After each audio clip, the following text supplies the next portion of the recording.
सवाल यही अब की बार किसका बिहार, क्योंकि दूसरे दौर के लिए प्रचार का जो आखिरी दिन है, इस सबके बीच सीमांचल की पूर्णिया सदर विधानसभा सीट खासी चर्चा में है। वजह है निर्दलीय सांसद पप्पू यादव की सियासी सक्रियता, क्योंकि जिस पूर्णिया सदर सीट को बीजेपी का गढ़ माना जाता है, जहां पिछले 2.5 दशक से कमल खिल रहा है, वहां इस बार पप्पू यादव स्थानीय मुद्दों को लेकर एंटी इनकम्बेंसी बीजेपी का खेल बिगाड़ सकती है।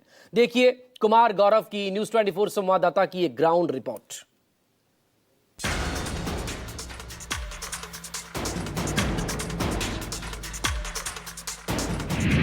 पूर्णिया का पैगाम, मुद्दों पर मतदान। वही कांटे एक टक्कर है, इसमें जो हो परिणाम आने के बाद ही पता चलेगा। कांटे एक टक्कर तो है दोनों में। देखिए अभी तो कुछ कहा नहीं जा सकता, दोनों पार्टी के बीच में कांटे का टक्कर है। रोजगार का मुद्दा हम लोगों के लिए बहुत बड़ा है। रोजगारी बेरोजगारी सीमा चरण पे है।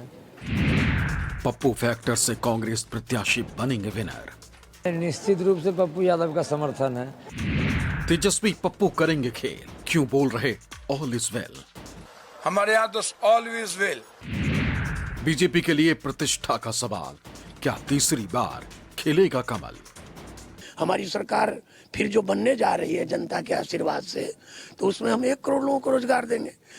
पूर्णिया पूर्वोत्तर बिहार का एक ऐसा इलाका जिसकी जड़ें मिथिलांचल से जुड़ी, लेकिन पहचान सीमांचल के हिस्से के रूप में होती। इसी वजह से यहाँ के मतदाताओं का मिजाज भी बाकी सीमांचल से थोड़ा अलग है। उत्तर बिहार के मिथिला और सीमांचल का संगम पूर्णिया, यहाँ विकास और राजनीति दोनों की नसें काफी तेज चलती है। ये सीमांचल का राजनीतिक और आर्थिक केंद्र भी है। 1951 में ये सीट बना, तब से ये सीट 2 उपचुनाव सहित 17 विधानसभा चुनाव देख चुका है। दरअसल इस सीट पे आज़ादी के बाद से लगातार कांग्रेस का दबदबा रहा। उसके बाद अजीत सरकार का जब समय आया तो वामपंथ का ये गढ़ रहा, लेकिन साल 2000 से ये सीट बीजेपी के कब्जे में है, जो इस बार 7वीं बार अपनी प्रतिष्ठा बचाने मैदान में उतरा है। वहीं महागठबंधन ने भी इस बार जदयू से आए हुए जितेंद्र कुमार यादव को चुनावी मैदान में उतारकर मुकाबले को दिलचस्प बना दिया है। आइए इस शहर के नेताओं से, उम्मीदवारों से और आम जनता से जानने का प्रयास करते हैं कि राजनीति का रुख किस ओर है। पूर्णिया लंबे समय तक कांग्रेस का गढ़ रही, फिर वामपंथ के कब्जे में गई और अब पिछले करीब 2.5 दशक से यहां बीजेपी का बोलबाला है। विजय कुमार खेमका 2015 से बीजेपी के टिकट पर इस सीट से जीतते आ रहे हैं। 2020 के विधानसभा चुनाव में उन्होंने कांग्रेस प्रत्याशी को 32,000 से अधिक मतों के अंतर से हराया था। यही वजह है कि बीजेपी के लिए यह सीट अब एक तरह से प्रतिष्ठा का सवाल बन गई। पूर्णिया विधानसभा क्षेत्र से भाजपा के प्रत्याशी, एनडीए के प्रत्याशी विजय कुमार खेमका मेरे साथ हैं। विजय जी, पूर्णिया में एक बड़ा लाइन चल रहा है, ना उगाही ना ठेकेदारी। इस बार तीसरी बार आप मैदान में, पार्टी ने आप पे भरोसा जताया है, कितनी उम्मीदें हैं? काफ़ी उम्मीदें, क्या है, उम्मीद ही उम्मीद है। और जंगल राज से हर कोई वाकिफ है। उसमें पूर्णिया भी जंगल राज से काफ़ी प्रभावित हुआ था। उस समय में जो है यही काम ही जंगल राज में हो रहा था, उगाही का, रंगदारी का, यही सब काम हो रहा था। लेकिन 10 साल में जो पार्टी ने मुझे यहाँ मौका दिया, जनता ने मुझे सेवा करने का मौका दिया, तो 10 साल बेमिसाल पूर्णिया का रहा है। और इस पूर्णिया में 10 सालों में न कोई उगाही है, न कोई शोषण है, न कोई रंगदारी है, न कोई चंदा है, और न कोई ठेकेदारी है, और न कोई परिवारवाद है। मेरी तो खुली किताब है। मैं सेवा करता हूँ, प्रधानमंत्री यशस्वी नरेंद्र मोदी जी का सिपाही हूँ, और एनडीए का जो है यहाँ पर कमल खिला है। और इस नाते जो है हमारे यहाँ काफ़ी विकास भी हुआ है, इसलिए सबको मोदी जी पर विश्वास है। और एनडीए का जो विकास हुआ है, वो सब जानते हैं कि एनडीए का विकास हुआ तो आगे भी पूर्णिया का विकास होगा, प्रगति होगी, विकसित पूर्णिया बनेगा। इस दृष्टिकोण से सबका विश्वास है। इस बार का चुनावी मुकाबला सीधा बीजेपी और महागठबंधन के बीच में। बीजेपी ने फिर से विजय कुमार खेमका पर भरोसा जताया, तो वहीं महागठबंधन की तरफ से कांग्रेस ने जितेंद्र कुमार यादव को मैदान में उतारा। कांग्रेस प्रत्याशी जितेंद्र कुमार अपनी जीत को लेकर फिलहाल अस्वस्थ दिख रहे हैं। वजह है पप्पू यादव फैक्टर। पप्पू यादव के साथ उनका अच्छा तालमेल है। बता दें कि पप्पू यादव के पक्ष में काम करने के आरोप में ही जितेंद्र कुमार यादव को जेडीयू से निकाला गया और उसके बाद वो कांग्रेस में शामिल हो गए। और पप्पू यादव से तालमेल बिठाकर उनका जनाधार अपने पक्ष में लाने की कोशिश में जुटे। कुशवाहा जी तो डेली लव लेटर लिख रहे हैं, बार्गेनिंग चल रही है, सब ठीक नहीं, सब ठीक नहीं। केसी त्यागी भी बोले ही, हमारे यहाँ कौन बोला क्या, हमारे यहाँ तो ऑलवेज वेल। जदयू छोड़कर इधर आए हैं, फिर आपको उम्मीदवार बनाया गया क्या? और ऐसा माना जाता है कि पप्पू यादव का भी समर्थन आपके साथ है, क्या पप्पू इम्पैक्ट भी है क्या इस सीट पे? नहीं, निश्चित रूप से पप्पू यादव का समर्थन है। वो तो महागठबंधन भी है, हमारे अभिभावक स्वरूप भी हैं, तो निश्चित रूप से है ही, उनका प्रभाव तो है ही, सांसद हैं और उनका पूरा समर्थन है, इसमें कोई कहने वाली बात नहीं है। पप्पू यादव लंबे समय से इस इलाके की राजनीति में सक्रिय हैं। वो अब तक 6 बार लोकसभा चुनाव लड़ चुके हैं और 4 बार पूर्णिया से सांसद रह चुके हैं।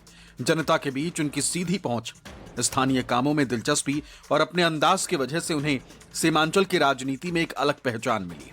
इसलिए इस बार पप्पू यादव की सक्रियता की वजह से जिस पूर्णिया सीट को पिछले 7 बार से बीजेपी जीतती आई है, वह अब महागठबंधन के लिए भी उम्मीदें जगी। पूर्णिया सदर की सीट पर आम लोगों का क्या सोचना है? यहाँ विकास कितना हुआ है? बदलाव का लहर है या फिर स्थिरता बनी रहेगी? आम लोगों से बात करने का प्रयास करते हैं। वर्तमान सरकार तो पहली बार यहाँ नीतीश कुमार तो ठीक है नहीं, हम लोग तेजस्वी को चाह रहे हैं।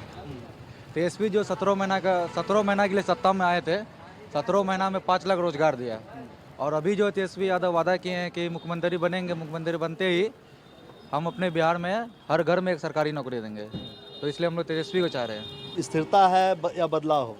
नहीं, बदलाव तो होना चाहिए। क्यों? क्योंकि यहाँ के जितेंद्र यादव मेहर जी हैं, वो अच्छे हैं, कैंडिडेट हैं, उनको वोट देना चाहिए। देखिए, अभी तो कुछ कहा नहीं जा सकता, दोनों पार्टी के बीच में कांटे का टक्कर है, लेकिन जहाँ तक वर्तमान विधायक की बात है तो इनका लोगों के बीच संपर्क कम रहा, कुछ एंटी कम्बेंसी का बात है, जिसके कारण जो है लोग अब बदलाव चाह रहे हैं। आप बताइए, आपको क्या लगता है, यहाँ बदलाव होना चाहिए या जो है वो ठीक है? बदलाव होना चाहिए, और यहाँ के जो युवा बेरोजगार है उसको रोजगार मिलना चाहिए। शिक्षा में भी थोड़ा कमी है, तो वो भी पूरा होना चाहिए। देखिए सर, कहा जाए तो इस युग में सब रोजगार के लिए मरता है, बदलाव होना चाहिए। विद्यार्थी बहुत आदमी जो है पढ़े लिखे हैं, बेरोजगार है, कोई रोजगार नहीं है उसके पास, रोजगार तो चाहिए। सबसे बड़ा मुद्दा रोजगार है। आप बताइए, क्या विकास हो रहा है? विकास तो बिल्कुल ही हो रहा है, और इसमें कहीं से कोई कतई वाली बात नहीं है, लेकिन ऐसा है कि परिवर्तन संसार का नियम है, एक बार परिवर्तन करके भी देखना चाहिए। बाबा, आप बताइए, लंबे समय से आप यहाँ दुकान चलाते हैं, क्या स्थिति है यहाँ की? यहाँ कांटे का टक्कर है, परिवर्तन होना भी चाहिए। पूर्णिया का जनजातीय समीकरण इस सीट को खास बनाता है। यहां लगभग 75% आबादी हिंदू है, जबकि मुस्लिम मतदाता करीब 23%, अनुसूचित जाति करीब 11% और अनुसूचित जनजाति के करीब 6%। शहरी मतदाता यहां की कुल मतदाता संख्या का लगभग 63% हिस्सा है, जबकि ग्रामीण मतदाता 37%।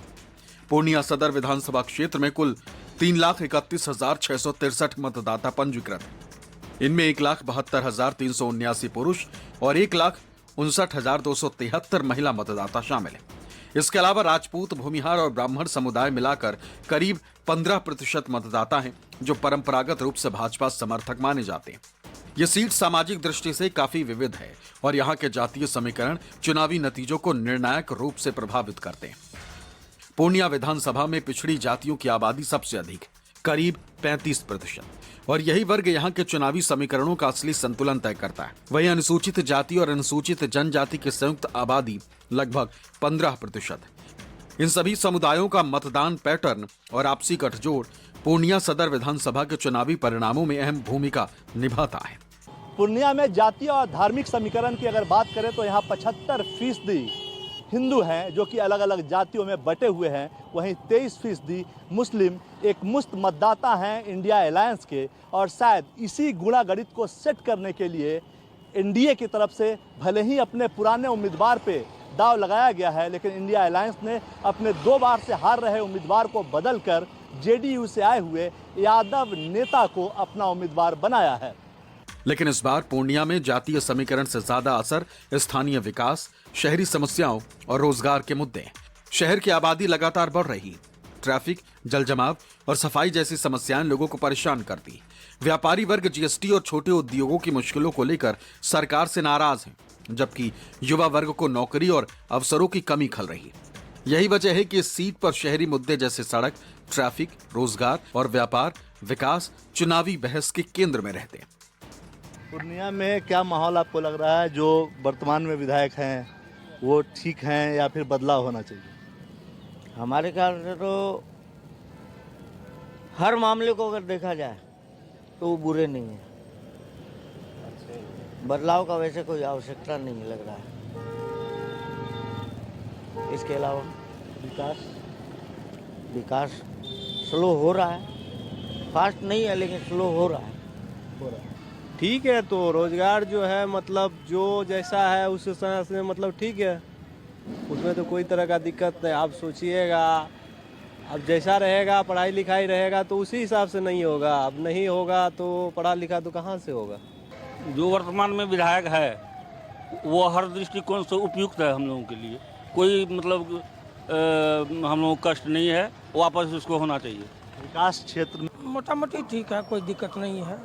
और विधायक जी भी ठीक ठाक हैं, ना उद्धव से लेना ना माधो को देना। अगर चेंज होता है तो जंगल राज होना ही होना है। बीजेपी के पास प्रधानमंत्री नरेंद्र मोदी की योजनाओं और अपने विकास की छवि का सहारा है, लेकिन विरोधी दल पप्पू यादव के स्थानीय पकड़ और कांग्रेस राजद के जातीय समर्थन को मिलाकर जीत की ताल ठोक रहे हैं। जितेंद्र कुमार महागठबंधन के पूर्णिया से उम्मीदवार मेरे साथ हैं। सर, आप लोग बदलाव की बात कर रहे हैं, महागठबंधन पूरे बिहार में बदलाव की बात कर रहा है।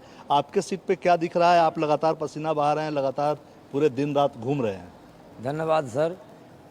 पूर्णिया विधानसभा में पूरा परिवार, पूर्णिया विधानसभा के जो सारे लोग हैं, सभी माताएं, बहनें, अभिभावक, सभी लोग इस बार मन बना लिए हैं कि पूर्णिया में नेता नहीं बेटा को चुनना है। और बेटा के रूप में लोग पसंद कर रहे हैं, भाई के रूप में पसंद कर रहे हैं।